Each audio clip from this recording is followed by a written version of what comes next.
ยุแห่งประเทศไทยให้ความรู้คู่ความสุข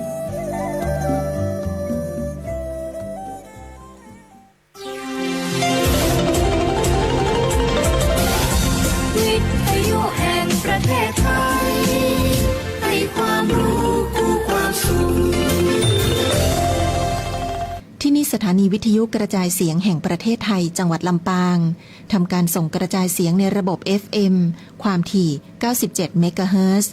จากนี้ไปเชิญติดตามรับฟังรายการสื่อความรู้สู่ผู้สูงวัย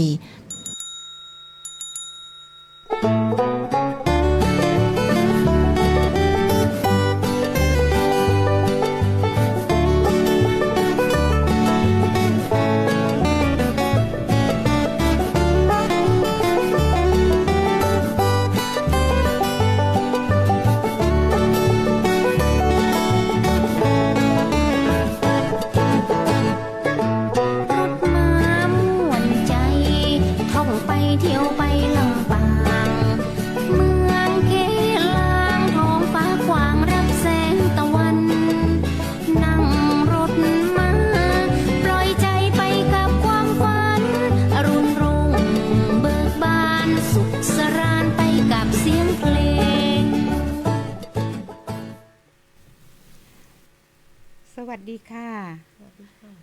ท่านผู้ชมท่านผู้ฟังที่เคารพรักทุกท่านวันนี้วันเสาร์ที่9พฤษภาคม2569ดิฉันนางวัฒนานุชนิยมประชาสัมพันธ์ชมรมผู้สูงอายุลำปางโรงพยาบาลลำปางพร้อมด้วยดร.เจริญนุชนิยมประธานชมรม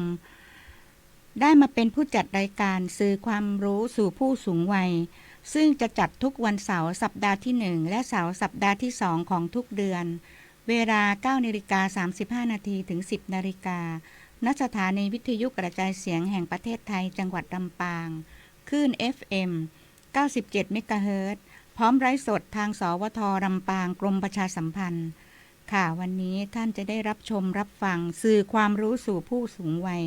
ซึ่งจัดโดยสาขาสมาคมผู้สูงอายุแห่งประเทศไทยในพระราชูปถัมภ์สมเด็จพระศรีนครินทราบรมราชชนนีประจำจังหวัดลำปางและชมรมผู้สูงอายุลำปางโรงพยาบาลลำปางค่ะรายการสื่อความรู้สู่ผู้สูงวัยในวันนี้ท่านจะได้รับชมรับฟังในหัวข้อสุขภาวะกายและจิตเพื่อคุณภาพชีวิตของผู้สูงวัยในเรื่องคืนหลับดีเริ่มที่ใจเรานะคะซึ่งเราได้วิทยากรรับเชิญยังไงก็ขอเชิญท่านวิทยากรแนะนำตัวหน่อยค่ะค่ะสวัสดีค่ะแม่คะสวัสดีค่ะนะคะแล้วก็สวัสดีนะคะท่านผู้ชมผู้ฟังทุกท่านนะคะดิฉันรองศาสตราจารย์ดร.สุขุมารุณจิตนะคะหรือว่าอาจารย์กี้หรือว่าเรียกว่าน้องกี้นะคะพี่กี้หรืออะไรก็ได้นะคะวันนี้เป็นเกียรติอย่างยิ่งที่ได้รับเชิญมาเป็นครั้งที่2แล้วนะคะแล้วก็วันนี้ก็เลือกหัวข้อมาก็คิดว่าน่าจะถูกใจหลายๆท่านในเรื่องของการหลับฝันดีให้เริ่มที่ใจเราก่อนค่ะยินดีต้อนรับนะครับอาจารย์ค่ะตอนนี้ก็ท่านวิทยากรแนะนำตัวไปแล้วนะคะเราก็จะร่วมแบ่งปันความรู้ในวันนี้นะคะก็ขอท่านเชิญท่านผู้ชมท่านผู้ฟังทุกท่านอยากแลกเปลี่ยนความคิดเห็นและแนะนำในเรื่องต่างๆเกี่ยวกับผู้สูงอายุค่ะก็สามารถโทรมาหาผู้จัดรายการได้ในเบอร์โทร 054-224-556 หรือหลังจากจบรายการได้นะคะค่ะก็ขอเชิญอาจารย์พูดถึงให้ท่านประธานพูดข้อครับขออยากจะทำความเข้าใจนะว่าในหัวข้อที่อาจารย์ให้มาเนี่ยหลับดีเริ่มที่ใจเราเนี่ยมันจะทำอย่างว่าปัจจุบันเนี่ยเรื่องการนอนไม่หลับหรือตื่นมาแล้วนอนไม่หลับยากบางท่านบางคนนี่บอกทรมานมากเลยไม่อยากจะนอนผมก็เจอเพื่อนบางคนบอกว่าไม่อยากจะให้มีกลางคืนคือว่ามันนอนยากตื่นมาแล้วบางทีนอนได้ชั่วโมง2 ชั่วโมงตื่นแล้วไม่หลับเลยแล้วไปหลับอีกทีตอนท้ายนั่นนะมันก็สายแล้วขอเรียนเชิญอาจารย์แนะนำค่ะก็จริงๆแล้วอะค่ะอยากให้เราเริ่มต้นแบบนี้นะคะในการของที่เรานอนแล้วเราไม่หลับอะค่ะ มันไม่ใช่ความผิดปกติเสมอไป เราต้องทำความเข้าใจแบบนี้ก่อนนะคะ ทีนี้ค่ะในเรื่องของสาเหตุมันจะแบ่งเป็น3ปัจจัยหลักๆนะคะ ครับ อย่างแรกในเรื่องของร่างกายค่ะคุณพ่อคุณแม่คะก็คือว่าพอเราสูงอายุขึ้นนะคะ ในร่างกายเราจะมีฮอร์โมนที่มันควบคุมเกี่ยวกับการหลับของเราเนี่ยมันจะเปลี่ยนแปลงไปค่ะ อย่างที่2อะค่ะในเรื่องของร่างกายเราก็อาจจะแบบเราเกิดความเราอาจจะทานอะไรเข้าไปในระหว่างวันเนี่ยที่มันไม่บาลานซ์กันอย่างเช่นว่าเราดื่มชากาแฟในช่วงบ่ายๆอันนี้เราต้องสังเกตตัวเองเหมือนกันว่าถ้าหลังจากบ่ายกี่โมงไปแล้วถ้าเราดื่มชากาแฟแล้วทำให้เรานอนไม่หลับอะค่ะแล้วก็กลางคืนหลับยากแล้วมันก็เลยตื่นง่ายอันนี้เป็นอาการปกติค่ะถ้าเราตั้ง mindset ของเราไว้อย่างนี้ก่อนว่ามันไม่ได้เป็นความผิดปกติเสมอไปจะทำให้เรารู้จักร่างกายของเราแล้วเราก็จะหายกังวลในระดับหนึ่งค่ะทีนี้อย่างที่2ค่ะสาเหตุมาจากความวิตกกังวลแน่นอนค่ะว่าพอเราเข้าสู่วัยนี้ของพวกเราแล้วมันจะมีความวิตกกังวลเยอะแยะมากมายถูกไหมคะบางทีก็คิดเรื่องลูกบางทีก็พันไปเรื่องหลานนะคะแล้วก็บางทีเราก็คิดถึงเรื่องสุขภาพตัวเองโอ้วันนี้เจ็บไข้ได้ป่วยแล้วเราก็กังวลสุขภาพเราจะเป็นยังไงในวันข้างหน้าใช่ไหมคะมันก็ทำให้เกิดความเครียดแล้วอีกอย่างหนึ่งอะค่ะมันเหมือนเป็นวงจรเลยค่ะพอเราไม่หลับเราก็กังวลในเรื่องของความไม่หลับของเราอันเนี้ยมันจะทำให้ความนอนไม่หลับของเราเป็นเรื่องที่เรายิ่งวิตกกังวลไปเรื่อยๆ จะหลับเมื่อไหร่ ใช่ค่ะอันนี้ก็ทำให้เกิดร่างกายเป็นความเครียดค่ะแล้วก็สุดท้ายก็คือเป็นเรื่องของสาเหตุจากพฤติกรรมของเราค่ะในเรื่องที่เราอาจจะชอบนอนกลางวันใช่ไหมคะถ้าเรางีบนานเกินไปมันก็ทำให้ร่างกายเราเหมือนกับมันนอนนานแล้วทำให้กลางคืนเรานอนไม่หลับค่ะ ใช่ นะคะ ก็ ใช่ เนาะมันบางคนนี่กลางวันนี่จะนอนต้องชั่วโมงกว่านี่มันก็เยอะไปนะคะ ก็ต้องสังเกตตัวเองเหมือนกัน นั่น ค่ะ นะคะ ว่านอนในปริมาณเท่าไหร่ถึงจะเหมาะสมกับร่างกายของเรา มันทำให้กลางคืนเราหลับดีขึ้นนะคะ ใช่ อย่างที่สองค่ะอย่างที่สองนี่เป็นเรื่องของการที่แต่ละวันนะคะเราอาจจะรู้สึกว่าโอ้ยเราสุขภาพไม่ค่อยดีเราไม่ค่อยอยากขยับร่างกาย แต่การที่เราไม่ขยับร่างกายนั่นแหละค่ะมันทำให้พลังงานไม่ได้รับการใช้ไปแต่ละวัน การไม่ขยับร่างกายเลยมันทำให้เรานอนยากขึ้น ฉะนั้นต่อเนื่องเลยนะคะ สอดคล้องกับเรื่องนี้คือเราก็ต้องขยับร่างกายให้เยอะเหมือน แล้ กั วน ก็ออก ใน กำ แต่ ลัง ละวัน บ้างนะคะ ใช่ค่ะ เดิน อย่าไปนอน ทำงบ้า นั่ง เล็กๆน้อย นอนนั่งอยู่อย่างเดียวอย่างเงี้ยนะคะ คืออาการอย่างนี้ไม่ได้เกี่ยวกับ ค่ะอาการที่ว่านี่มันเกี่ยวกับถ้าถามว่าพฤติกรรมของแต่ละคนเนี่ยบางคนไม่อยากเดินละ ค่ะ บางคนไม่อยากลุกและอยากนั่งอยู่เฉยๆบางคนก็ผู้สูงอายุเดี๋ยวนี้นะติดมือถือก็นั่งเล่นแต่มือถืออย่างเงี้ย ใช่ค่ะ ไม่ลุกไม่ขยับ ใช่ ไปไหนเลยอย่าง อัน เงี้ นี้ ย ก็คือเป็นสาเหตุต่อเนื่อง อันสุดท้ายในเรื่องของพฤติกรรมที่พูดวันนี้ ในเรื่องของการใช้มือถือค่ะแม่ คือถ้าเกิดว่าเราจะนอนหลับนะคะ มันมีข้อปฏิบัติว่าควรจะงดเว้นมือถืออย่างน้อย 30 ถึง 60 นาที นั่นก็แปลว่าถ้าเราตั้งสแตนดาร์ดว่าก่อนเราจะนอนต้องวางมือถือก่อน 30 นาที ก่อนจะ เป็นอย่างน้อยใช่ค่ะ แล้วก็1 ชั่วโมงก็ได้ถ้าเป็นไปได้ เพราะว่ามันมีการวิจัยออกมาแล้วนะคะว่า คือแสงสีฟ้าที่มันอยู่ในคลื่นโทรศัพท์หรือว่าโทรทัศน์อะค่ะมันจะเป็นสิ่งที่กระตุ้น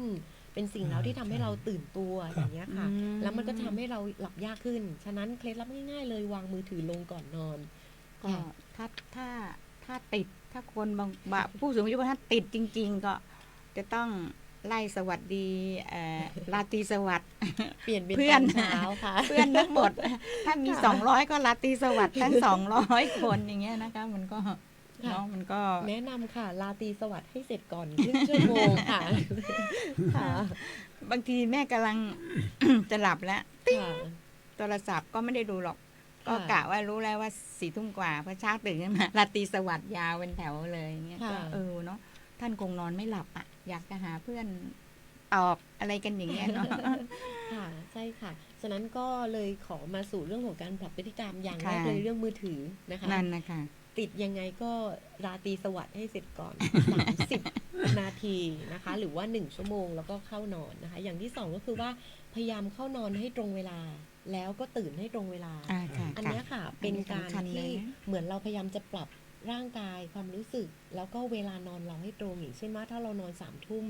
ฉะนั้นแล้วเราจัดเวลาให้ดีค่ะ ก็ควรจะเข้านอน3 ทุ่ม 4 ทุ่ม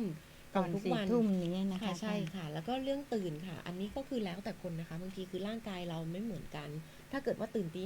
5 ถ้าเราคิดว่าเรานอนพอแล้วตี 5ก็ได้ทุกวันฉะนั้นเข้านอนอาจจะ3 ทุ่มตื่นอีกทีตี 5มันก็ไม่ใช่เรื่องแปลกค่ะ แต่ว่าร่างกายเราก็อาจจะพักผ่อนเรียบร้อยแล้ว อย่างอา ค่ะ จารย์พูดนี่ค่ะ แม่ก็เข้าใจไปตามนั้น แต่มันจะมีอยู่อย่างหนึ่งที่ ค่ะ จากตัวของแม่และตัวของท่านประธานด้วยคือ ค่ะ ก่อนนอนเนี่ย ถ้าวันไหนที่เร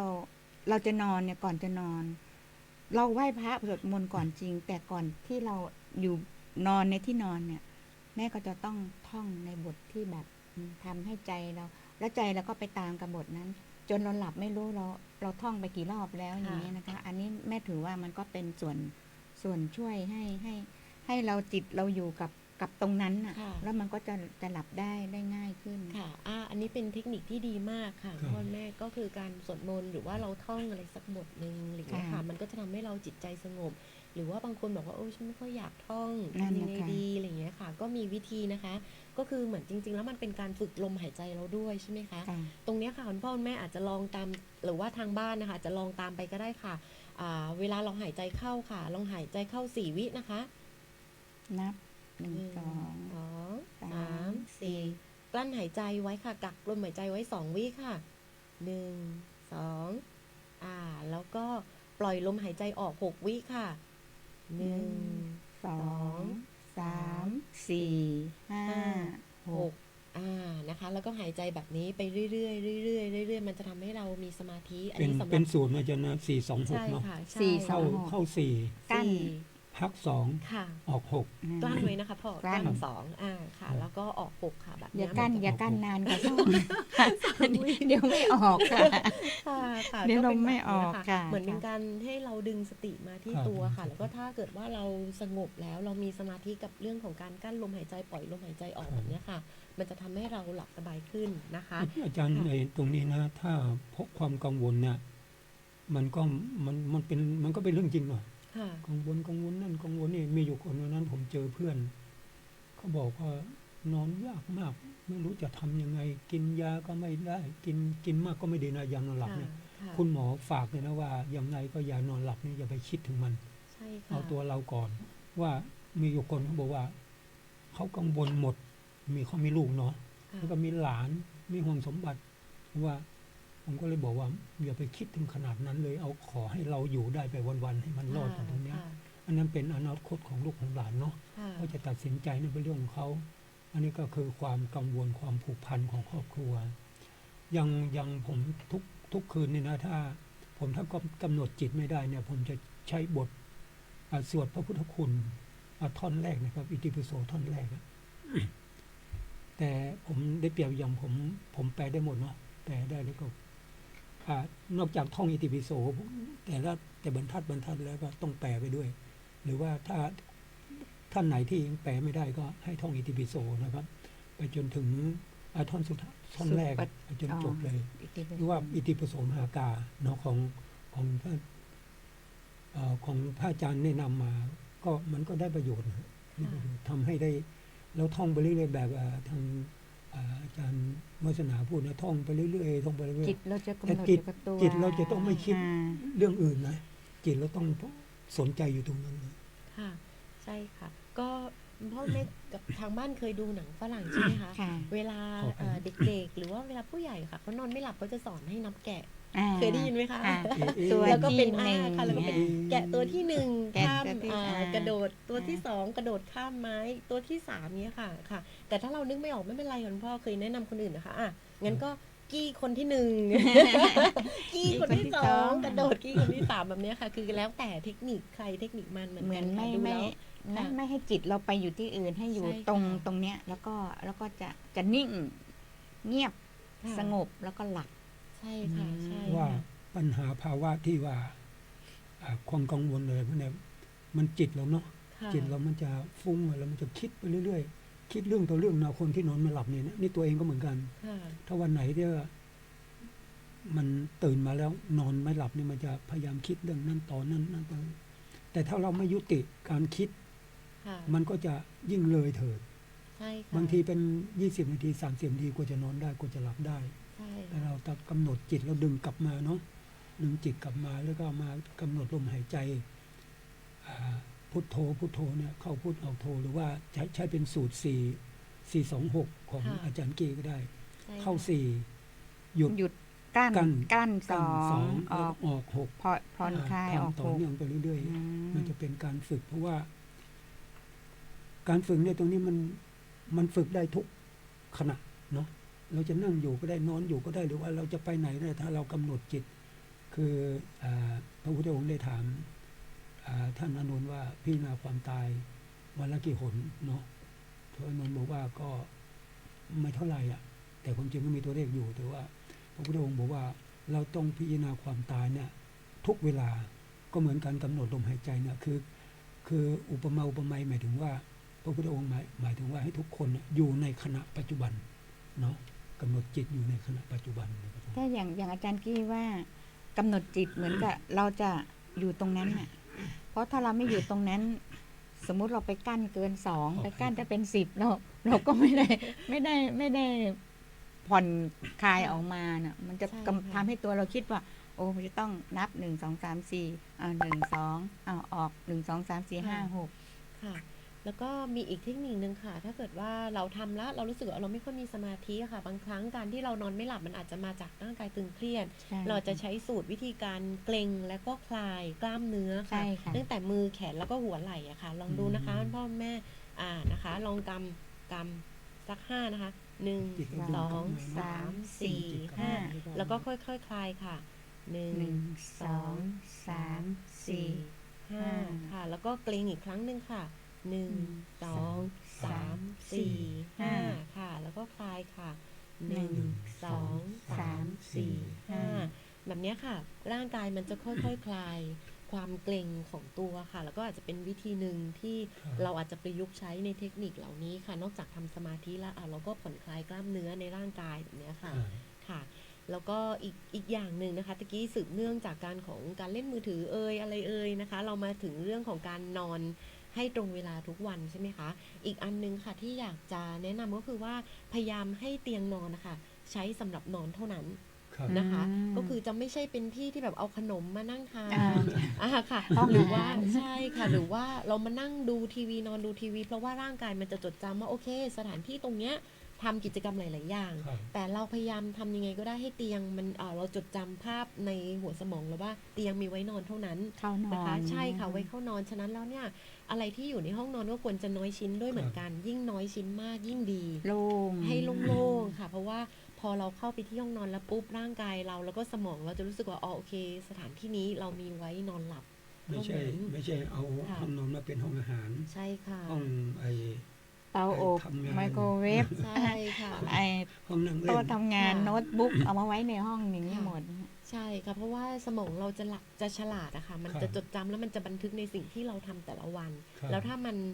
จดจำว่าห้องนี้ปุ๊บมันมีไว้สำหรับนอน แล้วก็ตรงเวลานี้เท่านั้น สมองเราจะฉลาดแล้วเวลาเราเข้าไปสู่ห้องนั้นๆ เราก็จะง่วงนอนทันที ครับ แบบเนี้ยค่ะ ใช่ อันนี้ เลย เป็น ค่ะ เทคนิ นี่ ค นี่ ค่ะ ถูกต้องเลย การจะเข้าไปห้องนอนเนี่ยค่ะ ปลดภาระให้หมด ใช่ค่ะ ครับ อันนี้ไอ้ที่พูดนี่ที่ไอ้อาจารย์เอามาพูดนี่นะครับผมว่ามันไม่ใช่เฉพาะผู้สูงอายุ ค่ะ มันทุกระดับ ใช่ ปัญหาการนอนไม่หลับเนี่ยนะ ใช่ อั ค่ะ นนี้ก็เป็นอีกเทคนิคหนึ่งว่าที่เราจะทำยังไงเราจะผ่อนคลายโดยการให้เราหลับดีฝันดีเนาะ ค่ะ แล้วอีกอย่างหนึ่งไม่ให้หลีกเลี่ยงการกินยานอนหลับ ไม่ต้องไปพึ่งเขา ไม่ ยา จำ นอ เป็น นหลับ อย่า นะคะ ค่ะ นั่นค่ะ สมองจะติด ครับ ทันที ค่ะ แล้วก็ นั่นน่ะ สมองฉลาดอย่างที่บอกว่าสมองฉลาดฉะนั้นถ้า จะร เรา อ พึ่ง เลย ใช่ค่ะ ถ้าเราพึ่งยานอนหลับปุ๊บสมองจะรอละว่ายานอนหลับมาเมื่อไหร่จะได้กล่อมประสาทช้า แต่ก็มีอีกอย่างนะคะ จากที่แม่ก็อยู่ในกลุ่มผู้สูงอายุ เยอะบางท่านเนี่ย กาแฟวันละ3 แก้ว แล้วกาแฟแบบเข้มข้นเลยนะ ที่แม่ดูเนี่ย ค่ะ ก็นะไอตัวนี้มันก็ทำให้นอนไม่หลับ แน่นอน ยังนะยัง ค่ะ ยังว่าบ่ายโมงไปแล้วยังบ่าย2บ่าย3เนี่ยไม่ควร ค่ะ ไม่ควรเลย ค่ะ ก็ต้องสังเกตตัวเองว่า อืม เอาแค่ไหนถ้าจะ3 แก้วก็ควรจะอัดตอนเช้าหรืออะไรก็ ครึ่งวัน ก็อาจจะ เช้าไปเล อย ย่างเงี้ยค่ะ แต่ช่วงบ่ายเราต้องสังเกตตัวเองดีๆนะคะ ฉะนั้นสิ่งสำคัญอย่างหนึงคือเรื่องอาหารการกินค่ะ นั่นนะคะ ต้องรับประทานอะไรที่เราสังเกตแล้วว่ามันอาจจะทำให้เราย่อยยากแล้วก็นอนยากอย่างเช่น ใช่ เราทานเนื้อสัตว์เนื้อวัว มื้อ อ่า เย็นอย่าง มื้ เงี้ อย เย็นค่ะ แน่นอนค่ะว่าร่างกายมันจะต้อง เอาเลือดไปหล่อเลี้ยงอวัยวะภายในอย่างเช่นกระเพาะหรืออะไรก็ตามอย่างเงี้ยค่ะมันก็จะทำให้ร่างกายมันยังตื่นตัวแล้วมันก็ไม่พร้อมนอนถ้าเข้านอนปุ๊บก็ทำให้ท้องอืดอย่างนี้ นั่ เป็น น นะ ต้ คะ นค่ะ นั่นน่ะนะก็ ค่ะ คือเรื่องอาหารนี่ก็สำคัญกับ ใช่ กั ค่ะ บ การเนี่ยดำรงชีวิตของเราด้วยนะคะ ใช่ ก็ ค่ะ เขาถึงบอกว่าออกอาหารอากาศออกกำลังกายอะไรอย่างเงี้ยให้ดูให้มันอารมณ์ของเราด้วย ถ้าเราครบหมดทุกอย่าง เราก็จะร่างกายเราเขาก็จะอยู่ได้อย่างตามระบบของเขาอะเราเรียกว่าระบบก็ดีกว่าเนาะเพราะว่า แต่ถ้าเราเอาอะไรไปแปลกปลอมที่ว่าหลับเลยยานอนหลับ อันนี้มันไปเปลี่ยนระบบของร่างกายเราแล้วต้องพึ่งแต่ยา ใช่ค่ะ แต่ว่ามีผู้สูงอายุบางท่านพอดึกแล้วยังไม่หลับแล้วก็หิว ค่ะนั่น ทีนี้ถ้าหิวทำยังไง ก็พยายามเป็นประการแรกก่อนพยายามอย่าทานนะคะ ก็น้ำเปล่าไปก่อนนิดๆหน่อยๆค่ะจิบเพราะว่าเดี๋ยวจะมีปัญหาว่าต้องลุกขึ้นมาตอนกลางคืนตอนดึกอีกใช่ไหมคะก็แต่ถ้าไม่ไหวจริงๆอะค่ะก็สิ่งที่แนะนำอย่างเช่น เครื่องดื่มร้อนอย่างเช่นนมอุ่นๆ ถ้าใครไม่แพ้นมนะคะ ค่ะ นมอุ่นหรือถ้ามีน้ำซุปน้ำแกงจืดอะค่ะเอามาซดค่ะ ให้มันแค่หายอยากนะคะซดน้ำซุปน้ำแกงจืดอย่างเงี้ยค่ะ หรือว่าถ้ายังไม่ไหวโยเกิร์ตรสธรรมชาติค่ะ ใช่แม่ก็ว่า โยเกิร์ต มันถ้าลุกขึ้นไปอุ่น ถ้าไม่ ค่ะ คิดนะ มันก็จะเนี่ย แต่ถ้ามัน ค่ะ มันเป็นที่มันมีอยู่แล้วเป็นกล่องเป็นอะไรนี้ ค่ะ ไม่ได้หมดนะคะ แต่ว่านิดหน่อยให้ ค่ะ ให้ก ให้ ระ อยู่ เพาะเขา ท้อง อ่า ค่ะ แต่ถ้าหนักจริงๆ ไม่ไหวจริงๆ แนะนำขนมปังโฮลวีต1 แผ่นค่ะ อืม อาจารย์ไอ้ ค่ะ เรื่องอาหารเนี่ย ค่ะ แต่ช่วงเกษียณมาแล้วเนาะ ค่ะ ป่วยเป็นบ้านหมุน ค่ะ บ้านหมุนก็นอนไม่ค่อยหลับ ค่ะ คุณหมอก็ให้ยามาทานด้วยยานอนหลับด้วยเนาะ ค่ะ แต่หมอก็เน้นว่า ถ้าไม่จำเป็นอย่าทานนะอันนี้เป็นเรื่องจริงถ้าไม่จำเป็นเราไม่ทาน ค่ะ แต่ถ้าไม่ทานมันจะหลับไม่ได้ ก็ลองฝึกตัวเองนะว่ากำหนดตัวเองว่าเราจะทำยังไง เราจะไม่ให้ติดยานอนหลับเนี่ย ค่ะ อุบายใส่ตัวเองว่าพยายามหมอให้ทานเม็ดหนึ่งก็หักครึ่งเลย อืม หักครึ่งเลย ก็ถ้ามันนอนไม่หลับจริงๆถึงจะทานยาเนาะ ค่ะ ก็หักไปจนถึงนิดเดียวตอนหลังนี่ไม่แตะเลยนะครับ และเรื่องกาแฟเนี่ยมีอยู่บางท่านบางคนอย่างผมรู้จักกับพี่ท่านหนึ่งท่าน บอกว่าถ้าไม่ได้ทานกาแฟจะนอนไม่หลับ อืม นี่มันเป็นส่วนบุคคลเนาะ ค่ะ แต่คาเฟอีนนี่มันก็ทำให้น ก อน ระ ไม่ ตุ้น หลับค มั รั น บ กระตุ้นให้เรา และอย่างอาหารระยะหลังที่ได้รับคำแนะนำมาเนี่ยจากคุณหมอเนี่ยบอกว่า จริงๆชีวิตเราน่ะก่อนจะนอนน่ะจะต้องไม่ทานเลย2 ชั่วโมง ค่ะ นะอันนี้ผมครอบครัวเนี่ย2 คนก็5 โมงเศษเนี่ยทานข้าวแล้วมื้อเย็น ค่ะ แล้วก็จากนั้นก็ไม่ทานอะไรเลย แต่มันมีแต่น้ำก่อนจะเข้านอนสักนิดหน่อยแค่นั้นนะ ค่ะ ครับ ค่ะ มันมีข้องดเว้นค่ะ อย่างน้อยคือ อย่างน้อยๆเรา45 นาทีถึง ครับ 1 ชั่วโมงขึ้นไป ถ้าว่าจำเป็นแล้วก็ไม่สามารถจะเว้นวรรค2 ชั่วโมงได้ ให้เขาย่อยได้อย่างเงี้ย ใช่ นะคะ ค่ะ ใช่ค่ะ นะมันบางคือบางท่านก็จะต้องทานทุ่ม2 ทุ่มไปแล้วก็มันก็ไม่หลับพูดถึง ค่ะ ว่ามันไม่ไป ทีนี้ก็วันนี้ก็อยากให้อาจารย์ลองสรุปแล้วฝาก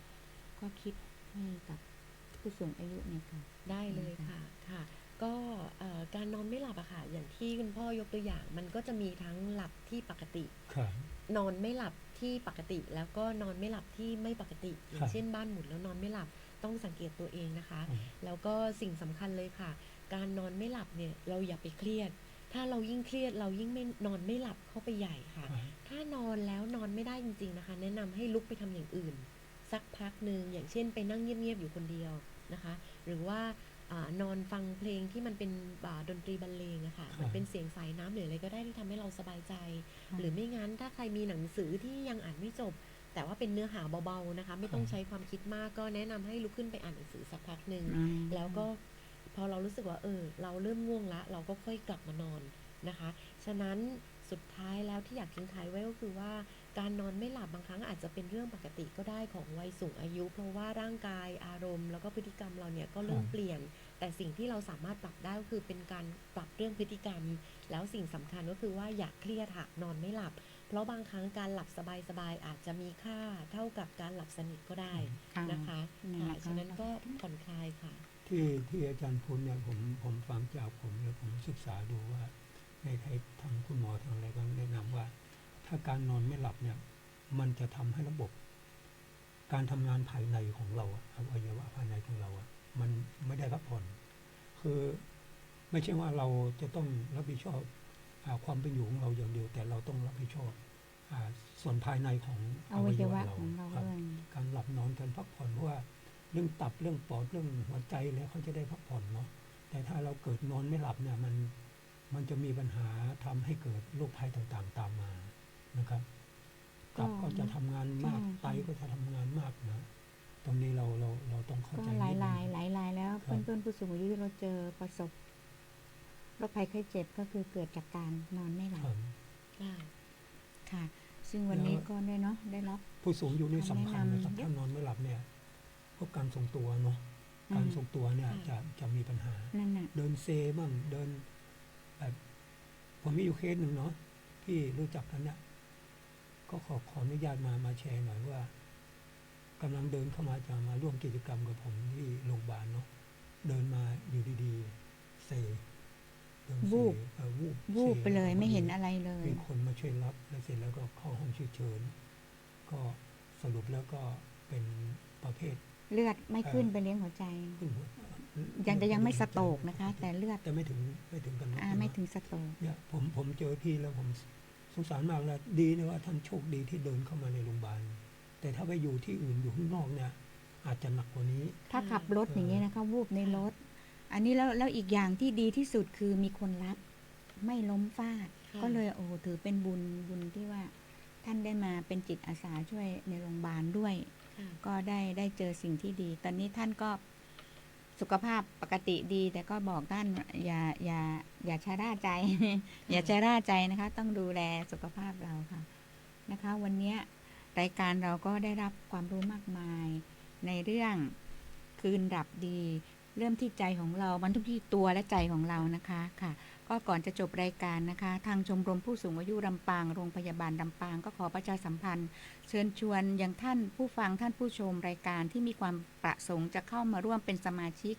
สามารถไปสมัครได้ที่ห้องประชุมชั้น 8 อาคารผู้ป่วยนอกโรงพยาบาลลำปาง ทุกวันพฤหัสสัปดาห์ที่ 3 ของทุกเดือน หรือท่านจะโทรประสานติดต่อมายังฝ่ายประชาสัมพันธ์ของชมรมเบอร์ของดิฉันนะคะนางวาสนาค่ะ0818824917 ได้นะคะ เดี๋ยวขออาจารย์ส่งท้ายนิดนึง ค่ะ เดี๋ยวขอยังไงก็ขอเชิญอาจารย์ส่งท้ายนิดนึง ได้เลยค่ะ ก็ในทุกพฤติกรรมนะคะ เราค่อยๆ ปรับไม่ต้องไปฝืนไม่ต้องกดดันตัวเองนะคะ เราจะมีสุขภาพที่ดีไปด้วยกันนะคะ ก็ยังไงวันนี้ขอให้ทุกคนมีสุขภาพจิตสุขภาพกายที่ดี แล้วก็คืนนี้ขอให้หลับฝันดีด้วยนะคะ ครับผม ค่ะค่ะ และวันนี้ก็เวลาเราหมดลงแล้วนะคะ อาจารย์ก็ถือว่าแล้วก็ขอขอบคุณท่านผอ.ท่านเจ้าหน้าที่สวททุกท่านที่ได้อำนวยความสะดวก ต่อรายการด้วยดีตลอดมา และขอขอบคุณท่านผู้ชมท่านผู้ฟังทางบ้านทุกท่านนะคะ ขอให้ท่านผู้ชมท่านผู้ฟังทุกบ้านมีสุขภาพกายสุขภาพจิตที่แข็งแรงค่ะ วันนี้เราทั้ง3ก็ขอกราบลาและขอขอบคุณ แล้วเราพบกันใหม่ทุกวันพฤหัสสัปดาห์ที่1และสัปดาห์ที่2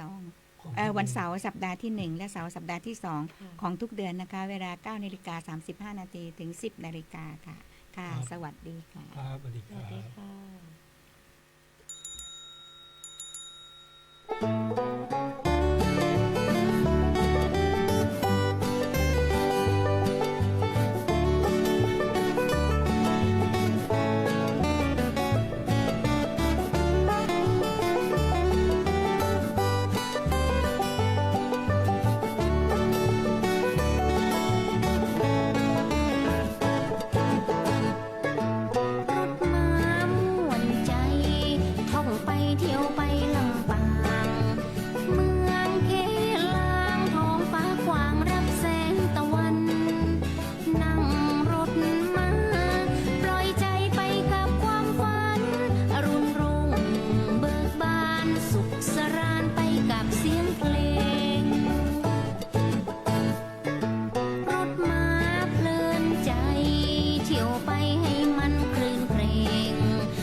ขวัญมาเยือนฟังกระดิ่งดังสนุกจังให้สุขใจดูมาวิ่งไปรถเลี้ยวไกลตลอดทางงามที่ที่นี้ผู้คนมีจิตเบิกบานสมคำกล่าวขานสนุกสนานรถม้าลำปางฟังกระดิ่งดังสนุกจังให้สุขใจดูมาวิ่งไปรถเลี้ยวไกลตลอดทางงามที่ที่นี้ผู้คนมีจิตเบิกบานสมคำกล่าวขานสนุกสนานรถม้าลำปาง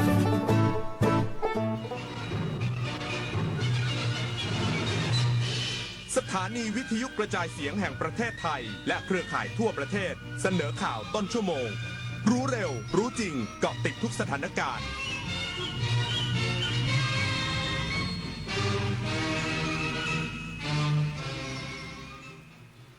รับฟังข่าวต้นชั่วโมง 10 นาฬิกากับชลธรจัญญาครับ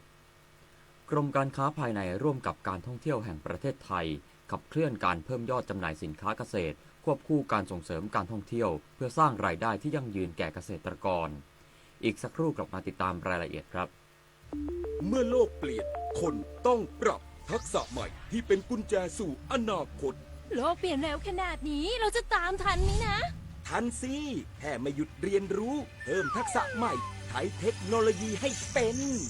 เราต้องเริ่มยังไงอะก็เริ่มจากตัวเรานี่แหละคิดเป็นทำเป็นรู้เท่าทันสื่อและมีคุณธรรมไงล่ะพัฒนาคนไทยให้ก้าวทันโลกยุคใหม่ใส่ใจเรียนรู้สู่อนาคตที่ยั่งยืนเจ๊ดูดิทริปกระบี่3 วัน 2 คืนสวยมากราคาแค่นี้เองผมโอนเงินมัดจำให้เขาไปแล้วเนี่ยไหวปะเพจไหนเนี่ยโอ้โหนี่มันเพจปลอมชัดๆดูดิยอดไลค์หลักร้อยแต่คนเม้นสนใจเป็นพันปลอมอะไรเจ๊เขาส่งบัตรประชาชนมาให้ดูด้วยนะสมัยนี้เขาก็ขโมยรูปบัตรคนอื่นมาทั้งนั้นแหละไหนลองทักไปทวงเลขจองดิอ้าวมันขึ้นว่าไม่สามารถส่งข้อความได้อะจะโอนจองทริปเช็คชื่อบัญชีกับเว็บก่อนเสมอไม่งั้นจะได้เที่ยวทริปแบบนี้แหละ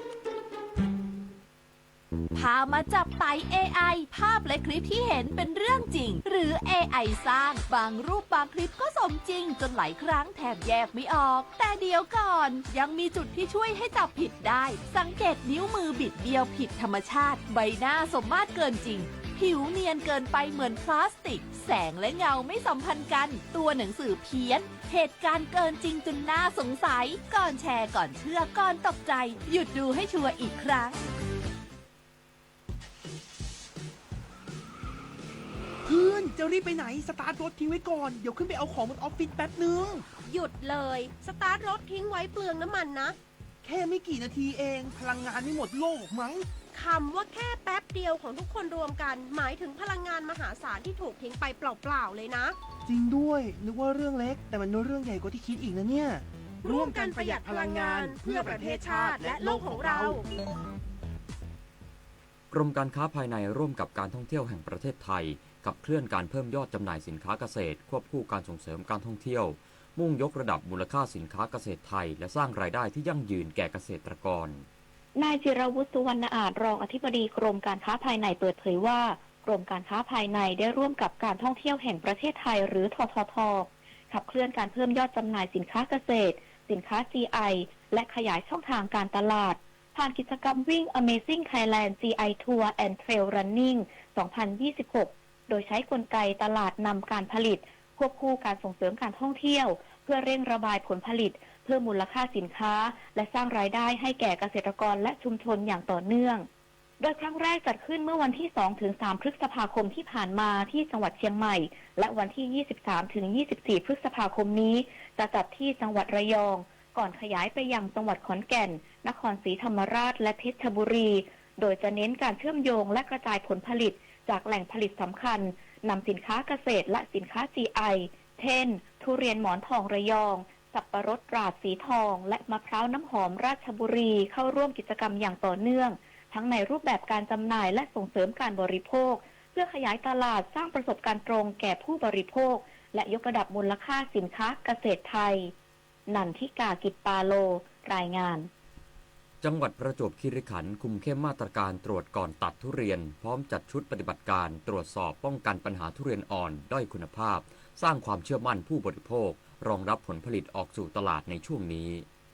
นางสาวชวนีโคมแก้วเกษตรจังหวัดประจวบคีรีขันธ์เปิดเผยว่าปัจจุบันจังหวัดประจวบคีรีขันธ์มีจำนวนเกษตรกรผู้ปลูกทุเรียนกว่า 2,400 รายพื้นที่ปลูกกว่า 18,000 ไร่คาดการผลผลิตในปีนี้ประมาณ 17,000 ตันมากกว่าปีที่แล้ว3%ผลผลิตจะออกมากที่สุดในช่วงเดือนมิถุนายนถึงกรกฎาคมนี้จึงต้องเฝ้าระวังเรื่องการตัดทุเรียนอ่อนซึ่งส่งผลกระทบต่อคุณภาพของผลผลิตและความเชื่อมั่นของผู้บริโภคโดยสำนักงานเกษตรจังหวัดได้ดำเนินมาตรการตรวจก่อนตัดทุเรียนปี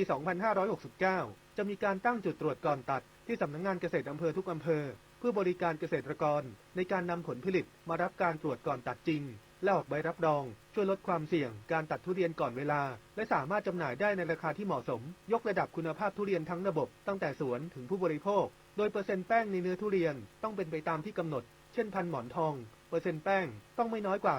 32%จึงเหมาะสมต่อการเก็บเกี่ยวนอกจากนี้จะมีการตั้งชุดปฏิบัติการเฉพาะกิจออกตรวจสอบการซื้อขายทุเรียนทุกจุดสำคัญเช่นโรงคัดบรรจุตลาดค้าส่งร้านค้าปลีกร้านขายของฝากสวนของเกษตรกรหากพบการจำหน่ายทุเรียนด้อยคุณภาพจะมีความผิดตามกฎหมายคุ้มครองผู้บริโภคและประมวลกฎหมายอาญาฐานฉ้อโกงธนวัฒน์ วงศ์วิริยะวณิช สวท.ประจวบคีรีขันธ์รายงานจังหวัดพังงาออกประกาศแจ้งเตือนฝนตกหนักและขอให้เฝ้าระวังสถานการณ์น้ำป่าไหลหลากน้ำท่วมฉับพลันและน้ำท่วมขังนายดำรงฉิมทัพนายอำเภอตะกั่วป่าจังหวัดพังงากล่าวว่านายภัยรัตน์เพชรยวนผู้ว่าราชการจังหวัดพังงาได้ออกประกาศแจ้งเตือนเฝ้าระวังสถานการณ์น้ำป่าไหลหลากน้ำท่วมฉับพลันและน้ำท่วมขังตั้งแต่บัดนี้จนถึงวันที่10 พฤษภาคมนี้ว่าอำเภอตะกั่วป่าได้วางแผนรองรับสถานการณ์ฝนตกหนักไว้ก่อนหน้านี้แล้วโดยประสานการทำงานร่วมกันระหว่างหน่วยงานต่างๆอาทิแขวงทางหลวงภูเก็ตและแขวงทางหลวงพังงาสำนักงานป้องกันและบรรเทาสาธารณภัยจังหวัดพังงาเทศบาลตำบลคึกคักในการรับมือสถานการณ์น้ำท่วมที่อาจจะเกิดขึ้นโดยก่อนหน้านี้มีการติดตามความคืบหน้า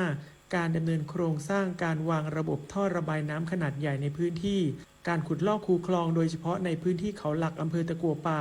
ซึ่งเป็นจุดที่เกิดปัญหาน้ำท่วมซ้ำซากเพื่อเป็นการลดผลกระทบที่อาจจะเกิดขึ้นกับพี่น้องประชาชนทั้งนี้ขอให้พี่น้องประชาชนติดตามเฝ้าระวังพื้นที่เสี่ยงฝนตกหนักหรือบริเวณที่มีฝนตกสะสมงดท่องเที่ยวในสถานที่ท่องเที่ยวธรรมชาติโดยเฉพาะน้ำตกถ้ำลอดระวังป้ายสิ่งก่อสร้างที่ไม่มั่นคงแข็งแรงและติดตามข้อมูลข่าวสารภาวะอากาศจากทางราชการอย่างใกล้ชิดชัดชัยจิตจำนองสวท.ตะกั่วป่ารายงานน้ำมันทุกหยดมีค่ารู้ใช้รู้รักษาวันข้างหน้าไม่ขาดแคลนจบข่าวชโลธรจัญญาอ่านรับฟังข่าวครั้งต่อไปเวลา 11 นาฬิกาครับติดตามข่าวที่นำเสนอไปแล้วได้ที่ www.thainews.prd.go.th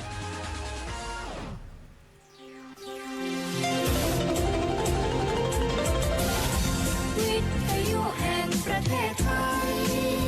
ให้ความรู้คู่ความสุข คุณกำลังฟังสวท.ลำปาง FM 97 MHz และสวท.เพื่อการเรียนรู้และเตือนภัยภาคเหนือ AM 549 กิโลเฮิรตซ์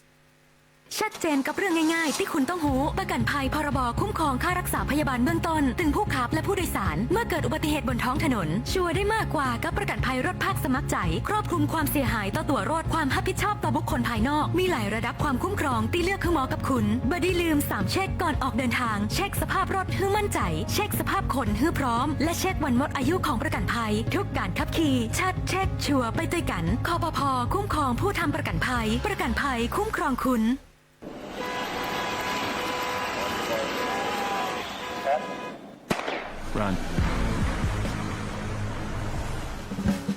อย่าให้ทางม้าลายกลายเป็นลู่วิ่งเพราะเป็นพื้นที่ต้องเร่งรีบเสี่ยงชีวิตทุกครั้งที่ข้ามขับขี่รถด้วยความระมัดระวังเพียงแค่คุณยกคันเร่งเหยียบเบรกหยุดรถให้คนข้ามทางม้าลายจะไปยากอะไรจริงไหมครับบ้านนี้มีสุขสวท.ลำปาง FM 97 MHz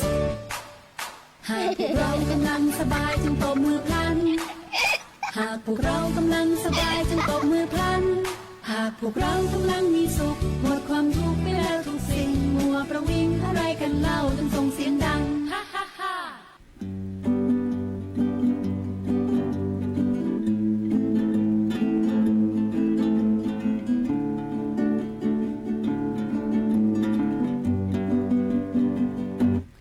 ทำความดีทำดีๆเป็นเด็กดีเราทำได้ทำความดี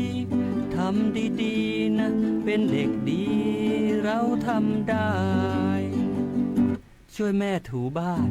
ช่วยแม่ล้างจานช่วยทำอาหารหั่นหัวแครอทช่วยตอกไข่เจียวช่วยคั้นน้ำส้มช่วยปิดพัดลมปิดไฟปิดน้ำช่วยแม่เลี้ยงน้องซักรองเท้าเองเสร็จแล้วร้องเพลงเด็กทำความดีทำความดี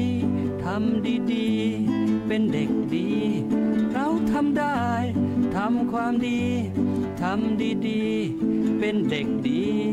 เราทำได้ช่วยแม่ล้างผักแกะเปลือกไข่ต้มแบ่งปันขนมให้คนเก็บขยะ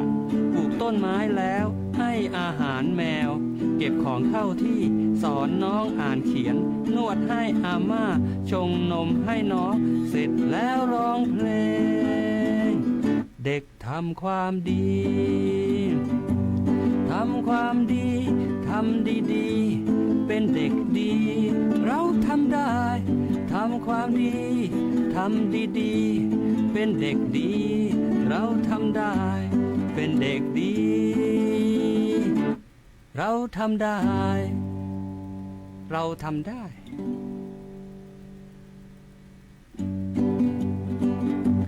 ทำความดีทำดีๆเป็นเด็กดี